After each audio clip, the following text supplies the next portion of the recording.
All right, guys, so what do we see here? We see 3 different sizes of wire. And this ain't just different sizes. This is money, right?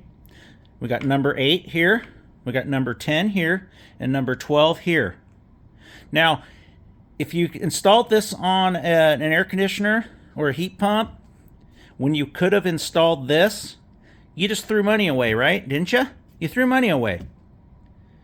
What if I told you that you could install this wire instead of this one, and it'll still be safe, it'll still pass code, and it's actually an article in the NEC that tells you to do so? Let me show you why.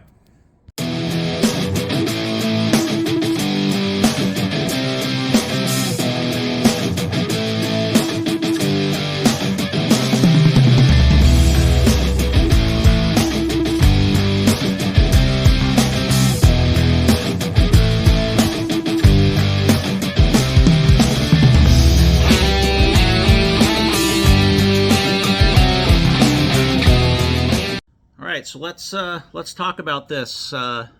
Friend to friend, not electrician to HVAC guy or HVAC guy to electrician. This is colleague to colleague, telling you the right way to do it.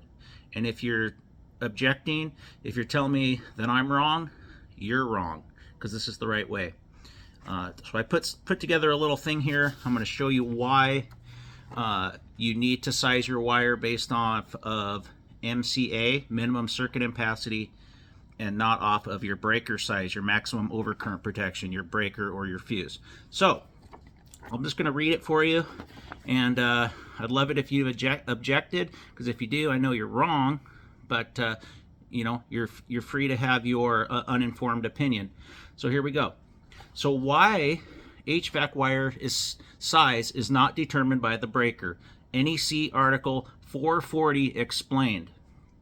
If you work in HVAC or electrical, you probably heard this argument before. Why would you run a wire that can't handle the breaker? The breaker should protect the wire. Now, that's normally true for most circuits in a house, but HVAC equipment is different. And the National Electrical Code, Article 440, that's 440, specifically addresses that. When you look at the nameplate on an air conditioner or heat pump, you'll usually see 2 important numbers. You'll see MCA, minimum circuit ampacity, and you'll see MOCP, maximum overcurrent protection. These 2 numbers serve completely different purposes, okay? The MCA determines the minimum wire size that must be installed to feed that equipment. The MOCP, maximum overcurrent protection, determines the largest breaker or fuse that is allowed to protect that circuit. This often confuses people because the breaker can be larger than the wire ampacity, but there's a reason for that. Air conditioners and heat pumps use motor compressors, and motors draw a very large amount of current when they start. If the breaker were sized the same as the running load, it would trip every time the compressor starts. So the NEC allows a larger breaker so the equipment can start properly. The wire, however, is based on the MCA, which already includes a built-in safety factor. Now, under NEC rules, branch circuit conductors for motor loads must be at least 125% of the rated load current. The manufacturer calculates this and places the results directly on the equipment nameplate as the MCA.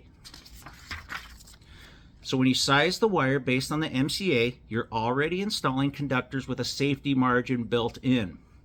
The breaker's job in this situation is mainly short circuit and ground fault protection, while the motor itself has internal overload protection. Now let's look at an example here. So you might see a heat pump nameplate that says MCA 18.6 amps, MOCP 30 amps.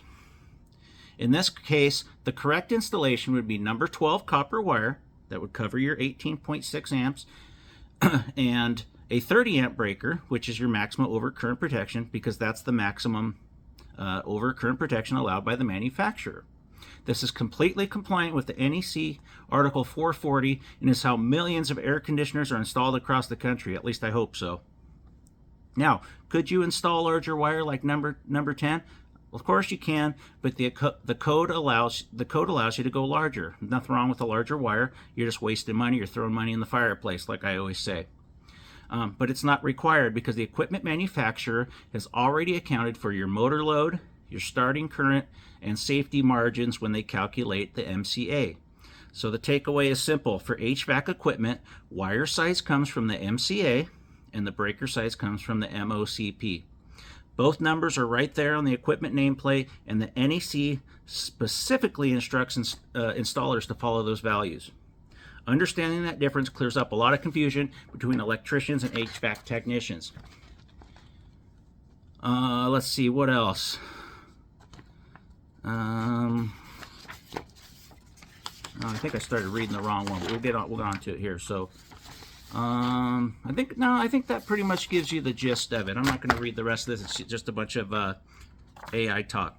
So, you know, if you're pulling this big number 8 wire on heat pumps and air conditioners as an electrician, and this is directed towards electricians because I get in arguments with almost every single one. I have a good one now that I use who understands what I'm saying, because it's all there in black and white and you can't argue with the code, and the code already has a safety factor built in. So we work well together, no arguments. He still is an electrician though, so we still argue once in a while, but he's pretty cool. So yeah, you don't need this big number 8. You know, you can use, this is number 12 wire here. You could use this. This is a lot cheaper than using this, man. You know, your breaker might be big. This might be a 40 amp breaker, and you might be able to get away with having number 12. Now, that's an extreme situation, but I'm just telling you, the code don't lie. Article 440, look it up in your NEC code book. If you're an electrician, look it up, study it, read it. I'm not full of shit here. You do not have to match the wire to the breaker. Got it? That's the last time I'm going to say it. Hope it gets through now.